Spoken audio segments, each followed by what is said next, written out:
Assalamualaikum warahmatullahi wabarakatuh. Kami dari kelompok 5 beranggotakan Desti Adila Sri Utami, Erika Dwi Febriani, dan Fajmi Salipani akan mempresentasikan hasil diskusi kelompok kami berjudul Penerapan Fungsi Linear dalam Ekonomi Cash Metode. Baiklah, saya akan membacakan materi pertama. Fungsi biaya. Biaya total yang dikeluarkan oleh sebuah perusahaan dalam operasi bisnisnya terdiri atas biaya tetap, biaya variabel. Sifat biaya tetap adalah tidak tergantung pada jumlah barang yang dihasilkan. Berapa unit pun barang yang dihasilkan, jumlah biaya tetap dalam jangka pendek senantiasa tidak berubah. Ada 3 jenis-jenis biaya. Yang pertama, yaitu biaya tetap. Biaya tetap merupakan suatu biaya yang jumlah totalnya akan tetap konstan atau tidak berubah dan tidak akan dipengaruhi oleh perubahan volume suatu aktivitas atau kegiatan. Biaya tetap per unit tersebut berbanding terbalik dengan secara proporsional dengan suatu perusahaan, volume, kegiatan, atau kapasitas. Semakin tinggi tingkat kegiatannya, maka akan semakin rendah biaya tetap per unitnya. Sebaliknya, semakin rendah tingkat kegiatan atau aktivitasnya, maka akan semakin tinggi biaya tetap per unitnya. Contohnya yaitu, diketahui rumus biaya tetap yaitu fixed cost sama dengan total cost dikurang dengan unit variable cost dikali quantity. Contoh soal pertama, PT Perkasa mengeluarkan biaya produksi sebesar 900 juta di bulan Mei 2022. Diketahui kuantitas produksi sebanyak 50.000 produk dan biaya variabel 15.000 per produknya. Berapa biaya tetapnya? Dimasukkan ke dalam rumus sehingga hasilnya yaitu 900 juta dikurang dengan 50.000 dikali 15.000 sehingga hasilnya 900 juta dikurang 750 juta dan hasil akhirnya yaitu 150 juta. Jadi biaya tetap fixed cost bulan Mei 2022 sebesar 150 juta. Yang kedua, biaya variabel atau variable cost. Biaya variabel merupakan biaya yang jumlah totalnya dapat berubah secara sebanding dengan perubahan volume kegiatan atau aktivitasnya. Semakin tinggi volume kegiatan atau aktivitasnya, maka secara sebanding akan semakin tinggi juga biaya variabelnya. Sebaliknya, apabila semakin rendah volume atau kegiatannya, maka secara sebanding akan semakin rendah juga biaya variabelnya.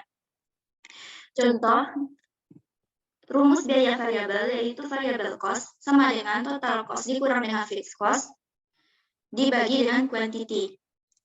Contoh soalnya yaitu, per Mei 2022, PT Perkasa mengeluarkan biaya produksi sebesar 100 juta, tagihan lebih dari fixed cost sebesar 150 juta. Di bulan tersebut, PT Perkasa memproduksi 50.000 unit barang. Lantas berapa biaya variabelnya? Kita masukkan ke dalam rumus sehingga menghasilkan 200 juta dikurang 150 juta dibagi 50.000. Menghasilkan 50 juta dibagi 50.000 dan hasil akhirnya yaitu 10.000 per unitnya. Yang ketiga yaitu biaya total atau total cost. Semua biaya yang dikeluarkan oleh produsen atau perusahaan untuk menghasilkan suatu barang dan jasa disebut biaya total. Biaya total adalah fungsi dari jumlah produk yang dihasilkan atau secara matematis dapat ditulis menjadi TC sama dengan V dalam kurung Q, di mana TC merupakan biaya total dan Q merupakan jumlah produk yang dihasilkan. Contohnya yaitu rumus dari biaya total yaitu total cost sama dengan fixed cost ditambah dengan variable cost. Contoh soalnya adalah dari contoh soal 1 dan 2, di mana biaya tetap yang dikeluarkan sebuah perusahaan adalah 150 juta dan biaya variabelnya adalah 1.000. Berapa biaya total yang dikeluarkan oleh PT Perkasa tersebut? Di sini kita akan menambahkan dari VC ditambah VC yang sudah didapatkan tadi, yaitu 150 juta ditambah dengan 1.000 Ki. Ini merupakan rumus dari biaya total, di mana VQ merupakan sama dengan VC ditambah VC sama dengan K ditambah VQ, di mana VC merupakan biaya tetap, VC merupakan biaya variabel, DC merupakan biaya total, K konstanta, V lereng kurva VC dan kurva C. Contohnya, biaya tetap yang dikeluarkan oleh sebuah perusahaan sebesar 20.000, sedangkan biaya variabelnya ditunjukkan oleh persamaan VC sama dengan 100Q. Pertanyaannya, tunjukkan persamaan dan kurva biaya totalnya. B. Berapa biaya total yang dikeluarkan jika perusahaan tersebut memproduksi 500 unit barang? Untuk mendapatkan kurva, kita harus mencari dulu hasilnya dengan memasukkan ke dalam rumus, yaitu VC ditambah VC sama dengan 20.000 ditambah 100Q. Diganti Q dengan 500 sehingga menghasilkan 20.000 ditambah 100 dikali 500. Hasilnya yaitu 7.000.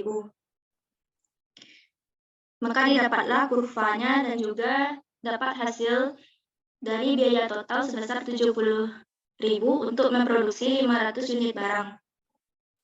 Fungsi penerimaan.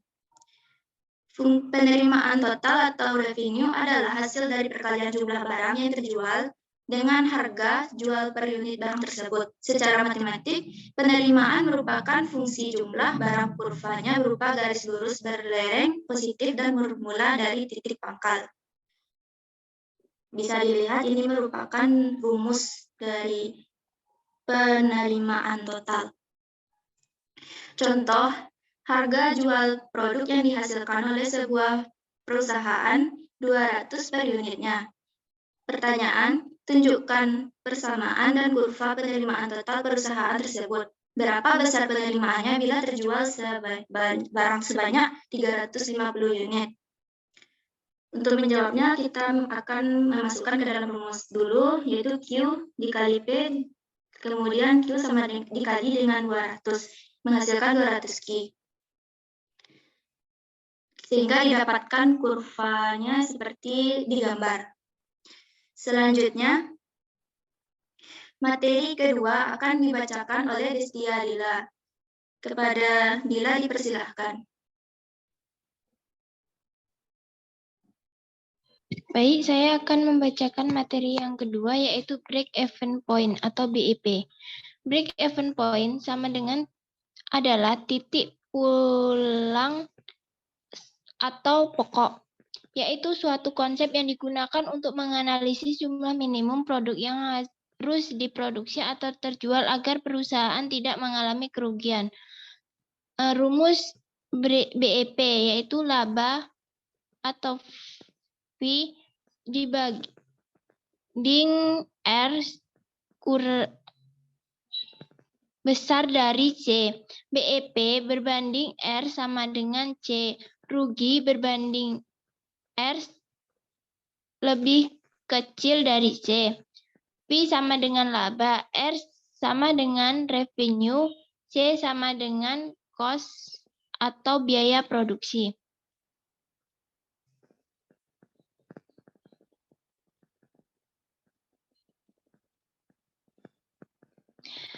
Sebagaimana telah ditunjukkan dalam gambar, yaitu Q sama dengan jumlah produk, R sama dengan penerimaan total, C sama dengan biaya total, P sama dengan profit, TPP sama dengan titik pulang pokok. Q merupakan posisi tingkat produksi penjualan pulang pokok. Area di sebelah kanan Q merupakan area keuntungan, sedangkan di sebelah kiri Q merupakan area kerugian. Contoh soal BEP. Diketahui sebuah bisnis coffee shop mengeluarkan biaya tetap operasional sebesar 50 juta per bulan dengan biaya tidak tetap atau variabel 10.000 per unit dan harga jual produk 30.000 per unit. Berapakah unit produk yang harus dijual perusahaan agar balik modal atau mencapai titik impas BEP? Jawab. BEP sama dengan 50 juta per 30.000 dikurang 10.000. BEP sama dengan 50 juta per 20.000. BEP sama dengan 2.500 unit.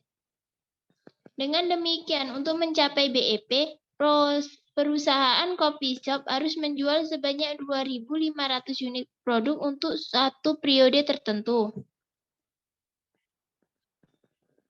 Grafik BEP yaitu menunjukkan BEP pada titik 80 rupiah dan 2.500 jumlah unit.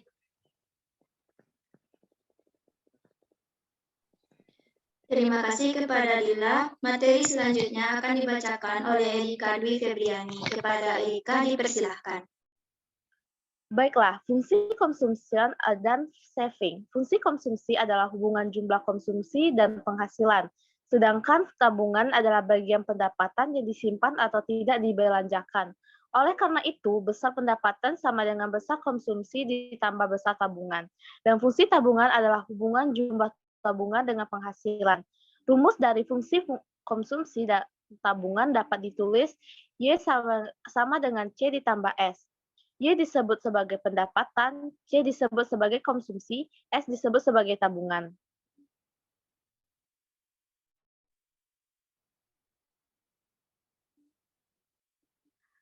Fungsi konsumsi dan ditulis ke dalam persamaan sebagai berikut. C sama dengan A ditambah B YD, di mana C konsumsi, YD pendapatan yang dapat dibelanjakan, A konsumsi dasar tertentu yang tidak tergantung pada pendapatan, B kecenderungan konsumsi marginal atau MPC. Fungsi tabungan dapat diperoleh dengan cara mensubstitusikan persamaan di atas ke dalam persamaan pendapatan. Y sama dengan C ditambah S, sehingga menghasilkan Y sama dengan A ditambah BYD ditambah S. S sama dengan Y dikurang A ditambah BYD atau S sama dengan min A ditambah 1 dikurang B dikali YD. Di mana S di tabungan, A tabungan negatif bila pendapatan sama dengan 0, 1 dikurang B sama dengan kecenderungan menambung marginal atau MPS, YD sama dengan pendapatan yang dapat dibelanjakan.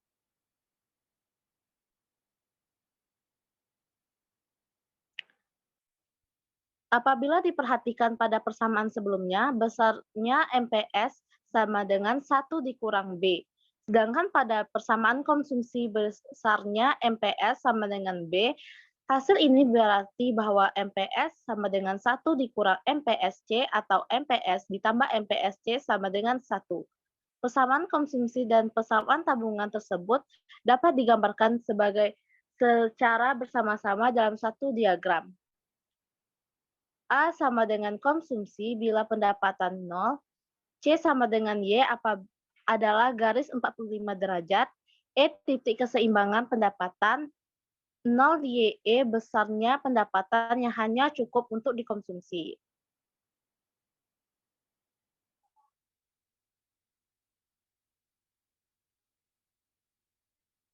Contoh soal jika fungsi konsumsi ditunjukkan oleh persamaan, C sama dengan 15 ditambah 0,75 YD, pendapatan dibelanjakan atau di disposable income adalah Rp 30 miliar.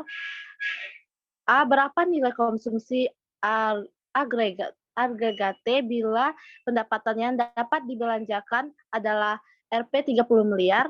B, berapa besar keseimbangan pendapatan nasional. C, gambarlah fungsi konsumsi dan tabungan secara bersama-sama. Penyelesaian, jika YD sama dengan Rp 30 miliar, maka C sama dengan 15 ditambah 0,75 atau 30. 15 ditambah 22,5 menjadi 37,5 miliar. Selanjutnya, B, YD sama dengan C ditambah S atau S sama dengan Y dikurang C, S sama dengan YD dikurang 15 ditambah 0,7 YD, S sama dengan min 5 ditambah 0,25 YD. Keseimbangan pendapatan terjadi bila S sama dengan 0. Jadi, 0 sama dengan min 15 ditambah 0,25 YD, 0,25 YD sama dengan 15. YD sama dengan 15 per 0,25 sama dengan dalam kurung 15 dikali 15, 4 sama dengan 60 miliar. C sama dengan 15 ditambah 0,75, 60 dikali 60 sama dengan 15 ditambah 45 sama dengan 60 miliar. Jadi titik keseimbangan pendapatan nasional E 60,60. Terima kasih kepada Erika Dwi Febriani. Sekian presentasi dari kelompok kami. Apabila ada pertanyaan, kritik, dan saran, silakan dikirim di e-learning. Apabila ada kesalahan kata, mohon dimaafkan. Wabillahi taufiq wal hidayah. Wassalamualaikum warahmatullahi wabarakatuh.